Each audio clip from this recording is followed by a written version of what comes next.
Sister Comfort.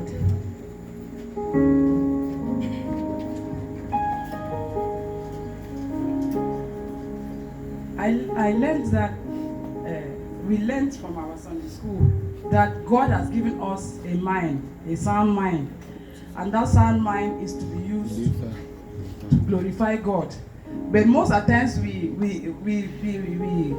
hide our fears and our laziness behind it, waiting for God's will. When you know that what God is telling you is right, then from this our lesson, it made me to remember that there was a time in life when it was already said that no object can fly, no object can go above the gravitational force. God used, let me put it on one Sunday, a pastor by then, he was right.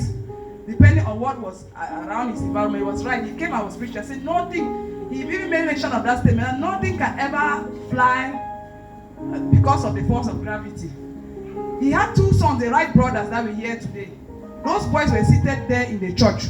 2 years after, those boys, they created the first plane that flew above that force of gravity. So what are we saying? God has given us minds. A time came when people were delivering these conjoined twins. There was no way that they could separate. They would grow like that, so have to die. But Ben Carson, who was a believer, I'm trying to bring us a mind that let us know that creation is for children of God, it's not for unbelievers. Yes. And in this life, most things that we see today, they were created by children of God. Even these printing machines, they were created by believers. But in our own days today, we have taken an attitude of just receiving. We don't think again. The quarter of inventions that we see today, even the best man that has ever lived, this Israeli, let me even remember his name. He is a Christian. He was a believer. But today, to show us that God has really given us a mind above unbelievers. But then we don't want to think. Because we don't want to think, we are now like we are under them.